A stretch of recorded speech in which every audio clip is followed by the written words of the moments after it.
Hi, Nick Dogan, North State Law. We safeguard your professional license so you can get back to business. Today's question is, can a licensed plumber, HVAC, or fire sprinkler contractor in North Carolina hire 1099 contractors themselves? So the short answer to that question is yes, but there are a couple caveats with that. The first and most important one is to make sure that if you're going to be hiring somebody as a 1099 contractor, that would be independent contractor, that you make sure that they themselves are licensed and that their company is licensed, assuming that they're going under their company's name, that their company has a qualifier, and that they are up to the classification level that you need. And what I mean by that is if you're doing HVAC work and you have a certain system that you're installing, that they meet the criteria and they have the license to install that. And that would also include the amount of the job. So if somebody has an unlimited plumbing license and you've got a $5 million job, no problem. They're unlimited. You got to make sure that it's an active North Carolina license to hire them as a 1099 independent contractor in North Carolina.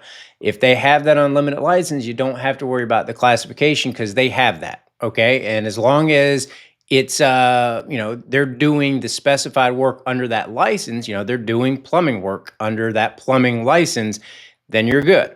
Now, if they're going to be doing HVAC work, you got to make sure that they have the HVAC license classification with that as well, and make sure that that's all verified through the North Carolina Plumbing, HVAC, and Fire Sprinkler Contracting Board. Okay. The other thing is you can also go through a staffing agency and hire people through there. You're going to be responsible for supervising them. Those individuals, if you get them through a staffing agency, they don't necessarily have to be licensed. You just have to make sure that you are properly supervising them, that you're maintaining control over them, that you are, essentially on site, making sure that they're doing what they're supposed to do, that they're not making any mistakes. And if they make a mistake, hopefully it's minor and then it's corrected there on the spot. And you guys get to the point where you call in for an inspection's done, and it ends up being passed. You're going to be the permit puller. Your name's going to be on the permit for that job. So you got to make sure that you do that correctly. If you are doing a 1099 independent contractor agreement with a properly licensed entity or person, then you need to make sure that you have a good contract with them. Another thing that you want to do is if you have a contract with, let's say it's a homeowner on a residential project, okay, and you have it in your contract that you reserve the right to have independent contractors that are properly licensed associate with you and contract with you for performance of that job. The other thing that I would do if you do have that, you also want to be transparent with your customers, right? Because nobody wants to be surprised and say, hey, I have a contract with Acme Plumbing.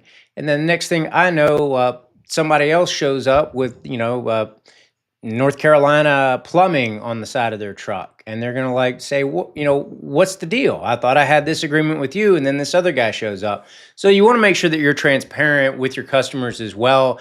You probably want to point that out in their contract, say, hey, my intention right now is to come out and do the job or have one of my employees come out and do the job. But just in case something happens, I have somebody for some spillover work, so to speak. That's an independent contractor. They're licensed. I vetted them.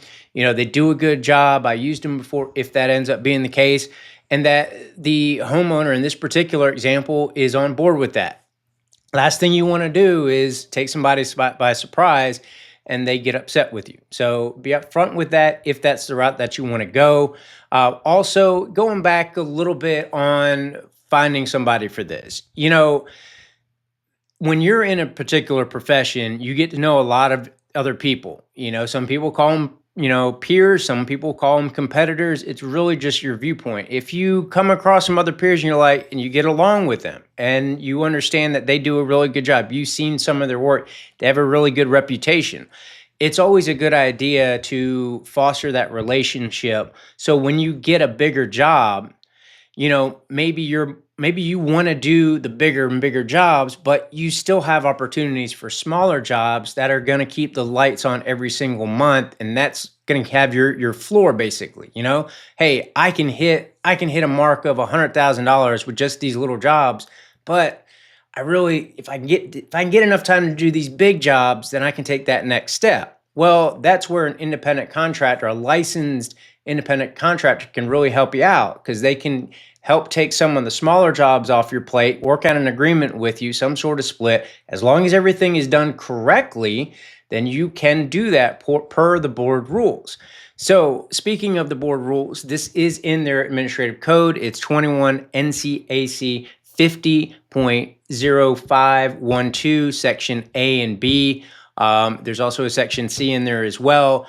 So they are relatively clear on that. I do wish that the code was written a little bit better, and I've also reached out to the board myself, just to get clarification, to make sure that what I'm reading and the way I'm reading it is correct, and that the 1099 independent contractors, as long as they're licensed in North Carolina and have the certain set qualifications or certifications, I should say, and certain level, that can be something that can be done. And I was assured that that is correct. So I hope that information is helpful. Hope everybody's having a fantastic day. If you have any questions, check out the blogs on my website, northstatelawfirm.com.